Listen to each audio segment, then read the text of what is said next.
I wanted to take this episode to a back to the beginning stages of this channel. So if you've been with me from the beginning of the channel, you'll know that this is one of the first videos I posted, and I used a different Baccarat application. And in that one, it wasn't any easy Baccarat. So what I did is I just played the game until I had my trigger. Once my trigger happened, which I'll explain that here. If you're new to the channel, if you already know what the trigger is, bear with me. And basically this right here, it was just a player followed immediately by a tie, and I would bet Panda for 10 hands straight. 10 hands, right?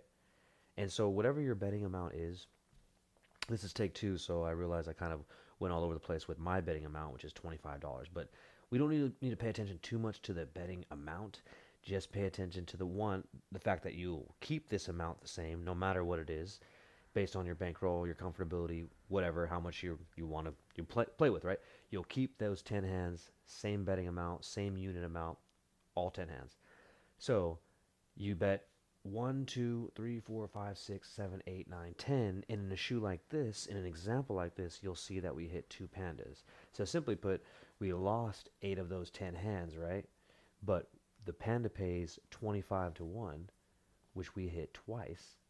So we hit plus 50 units, right? So we take the negative units and the positive units, leaving us with 42 units in the positive with this chase alone. And remember, we call it a chase because we don't know if it's going to happen. And in the very first video, I explain how in the trigger, once the trigger happens in the chase, if you hit a panda first hand, do you stop? Do you just say, all right, cool, I'll take my profit, my up 25 units to 1, because 25 times 25 is 625. Once again, we won't get into that. We'll just say, all right, cool, 25 units. We can quit because we don't know if it's going to give us another panda. So we could literally lose the next 9 hands and, only be up whatever that is, that 20, I think that's 16 units, which is still pretty good in my opinion, which is why I came up with the strategy in the first place, was because I know that it's not going to work every time, but to say that it doesn't work is like, it's crazy because I've used it and I've had success with it. I've chased the panda, and there's shoes where it goes panda, panda, panda, or panda, the bottom line is that it's supposed to help me not bet on the bonus every single hand of every single shoe and hoping for some miracle 8-5 whatever panda shoe. In this one, I wait for this trigger to happen, and I only bet 10 hands. Because some people said, oh, what about 12, 15 hands? I've seen it come on 13 hands. And I'm like, I know, I've seen it too, a lot.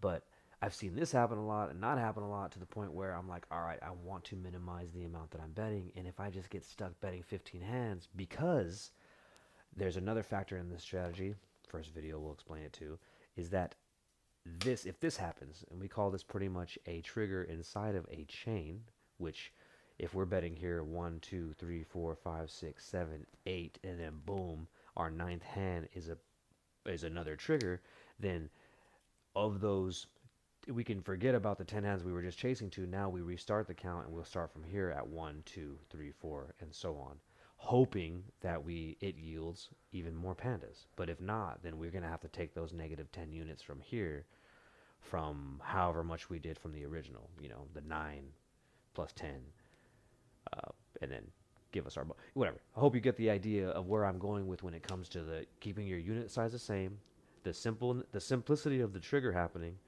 and then the amount of bets that you're betting on it, and then basically the trigger inside of the chain that will keep you betting.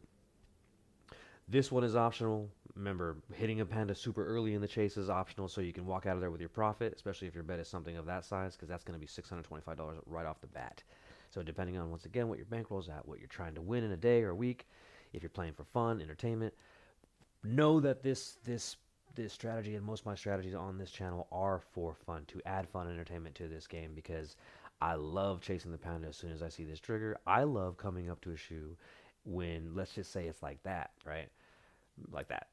So my point is that, let's say there's no panda yet, and damn, hold on. Let's say there's no panda yet. So what I mean to say is that when I come up to a shoe and you got 1, 2, 3, 4, 5, 6, 7, and there's nothing left here. So now I get to go, all right, let me bet 3 more hands on panda. I only risk 3 units, and my chase is complete.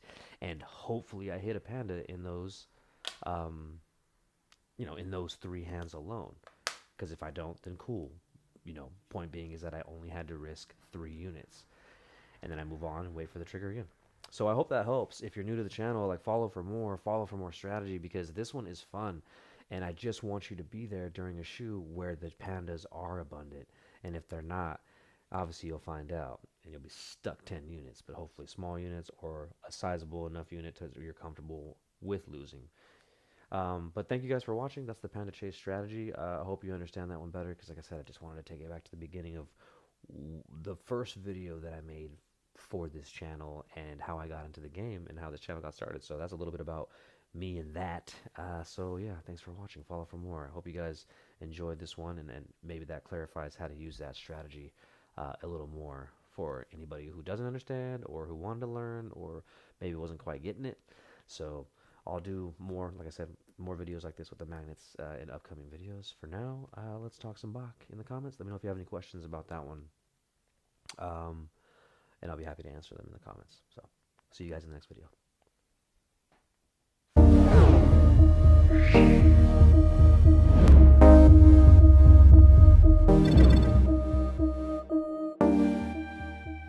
Thank you again for watching, for following, for commenting, for liking, for sharing, for whatever. I did want to go over, I know that this strategy is not going to work every time. And if you're not understanding the reason why I made it to 10 bits, I wanted to be a little more transparent on that note. I don't want to guess a random lucky number. I don't want to do that. I just want to wait for the trigger to happen and then bet my 10 hands based on that strategy. So I'm disciplining myself to bet on only those 10 hands.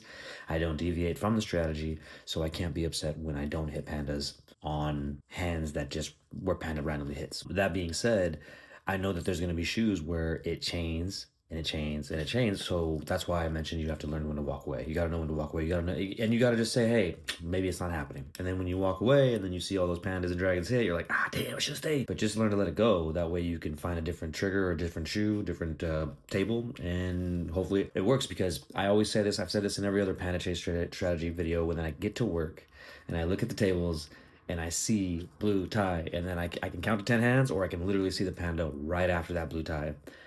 So all I ask is that you take a chance on it. Like, increase the entertainment and the fun that you have when you play. Because if it's always just about a grind, if it's always just about making money, um, I that's not really what this channel is about. It's about the entertainment for the game, and I hope you guys can appreciate that and appreciate the different perspective on the game that I'm offering, because I'm not offering a way to beat the game.